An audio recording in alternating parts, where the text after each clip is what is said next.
Good afternoon, guys and gals, and all my millions of subscribers out there. Y'all know who you are. Thank you for your patronage. And you're probably wondering, why are we staring at a floor drain? Well, we are now in the new fish room. The new fish room has not one, but two drains in the floor. I have a shower valve that is set to about 75 degrees, and I have adapted the shower head so that I can now fill each one of my aquariums from a single hose and not have to worry about getting water on the floor. It's amazing. It's lovely. I did water changes the other day where I hooked up a hose, dropped it to the floor, and just let water run everywhere. I'll give an update on the aquariums now. This being the Planet 75 with angels, 3 yo-yo loaches, a candy stripe loach, some coolie loaches, guppies, white cloud minnows, and 3 pea puffers. I actually had to change one of the filter bodies off of this aquarium the other day because I walked in to feed and there was water running on the floor and I couldn't figure out where it was coming from. I was scared. I thought it was going to be a seal on one of the aquariums that broke. Thankfully, it was just the AquaClear filter body at the overflow had cracked. I'm going to try and super glue it and see if I can continue using it. But anyway, we'll move in and get some better looks. That Anubias is doing fabulously well. Really am liking how this aquarium is filling in. I do still have some corkscrew valve in the back that seems to have survived. My Windelov Java Fern is doing well and starting to really take hold on that maple log.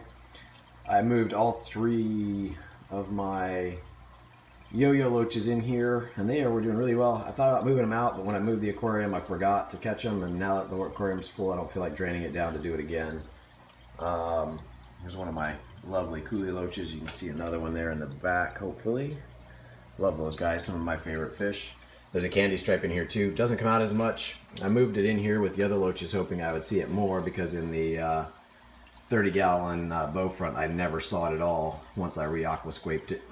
And then I have this new one down here.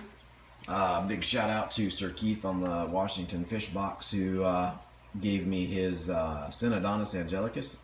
I added When Did I Green and some dwarf sag, and then one other crypt, the name of which is escaping me. There are 5 shellies in here, 2 adult males, 2 adult females, and then a juvenile that was in one of the shells. They got transferred, and then of course the Synodontis angelicus. She loves to hang out in this corner over here. You can just kind of see her body in there. Really bright yellow coloring and polka dots. Beautiful fish. Really, really like her. I'm hoping that with the multis in there, would be a little more active. I'm surprised the multis don't seem real scared of her. They go swimming into her cave all the time and around. She doesn't have a great big mouth, so she can't eat the adults. She hasn't seemed overly interested in trying to go after any of the others, or at least the juvenile anyway. That's right down there. He is small enough that it could be a tidy little snack, but so far so good for him or her, whichever the case may be. And then of course we'll move over here to the 90.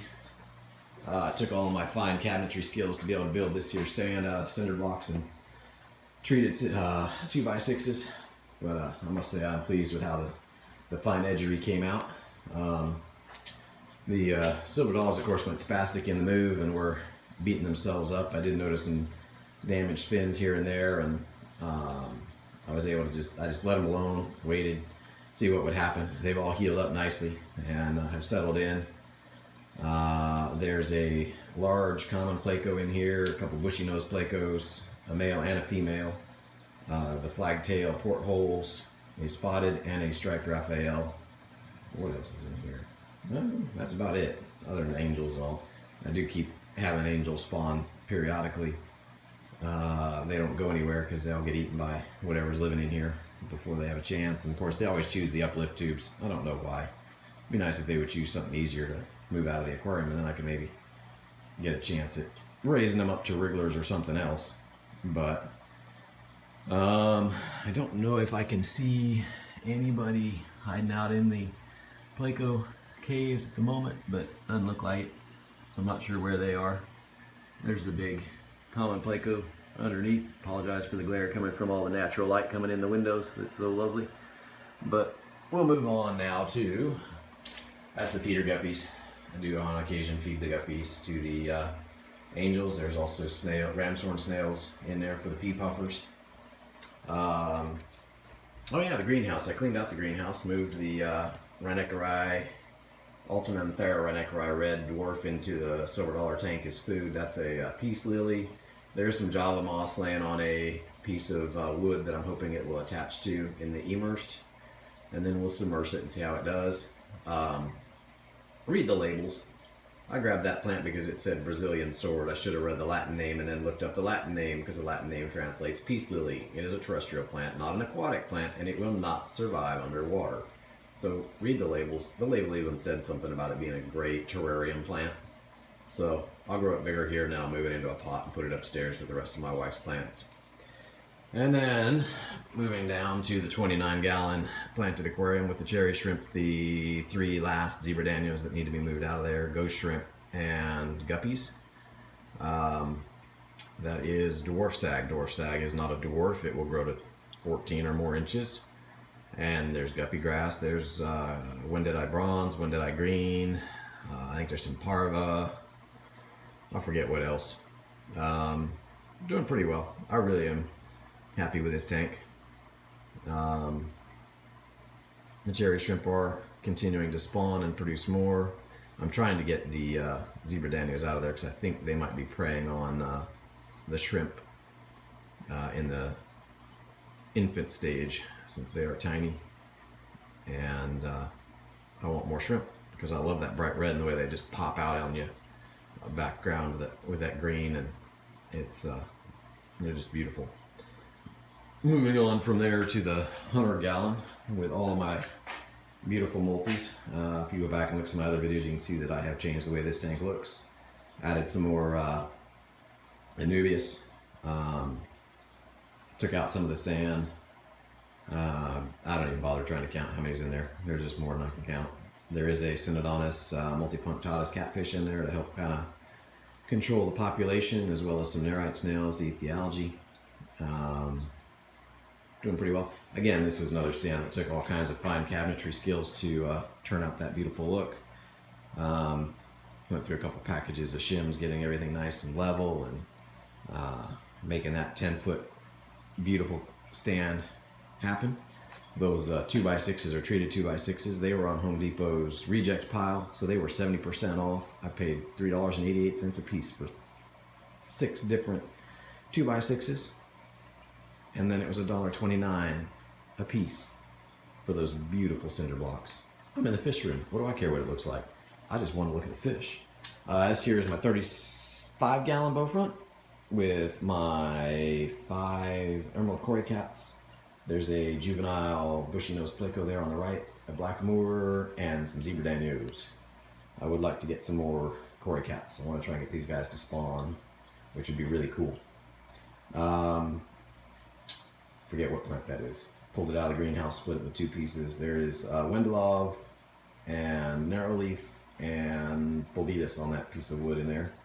I will eventually add some more wood and some other plants, I think. There's a piece of When-Did-I green, I believe, came out of the 10-gallon greenhouse, and then there's a parva in there as well that came out of the greenhouse. So eventually they'll do the transition thing, maybe melt a little bit, and then keep on growing, hopefully. And then there is the 30-gallon or 29-gallon bow front with zebra danios, forktail rainbows, honeygoramis, 3 pea puffers, and a bushy-nosed pleco. I'm going to need to do something with this tank because I'm starting to get hair algae on a lot of the stem plants and some of the crypts. I'm going to probably end up pulling all the stem plants out and starting over. I am not happy at all with the Alternanthera Rhenecari red dwarf. It has not transitioned well from the greenhouse into any aquarium.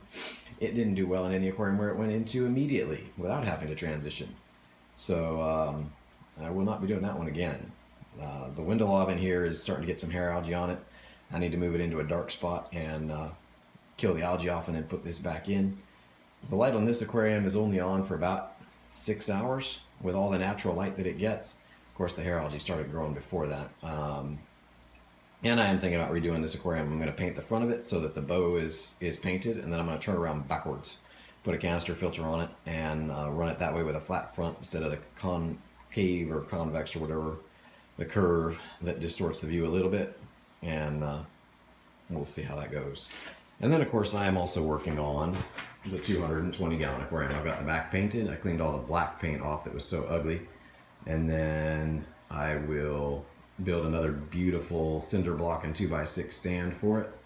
And be able to get it up and running, hopefully. I do have to decide if I'm going to keep the 2 overflows in there. There's the piece, one of the pieces of wood that will go in there. It's a piece of corkscrew hazelnut.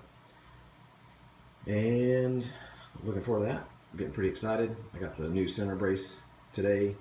I will have my silicone tomorrow, and I will be able to make that happen. But this is the fish room. I have fish storage cabinetry. I have just this beautiful view of all my lovely aquariums. The other thing is concrete floor. Concrete is not very fun to stand on. I work on concrete all the time when I'm working as a mechanic, and I need some kind of a chair. But that's the update. Maybe someday you too will have a fish room like mine, or maybe better. Anyway, bye.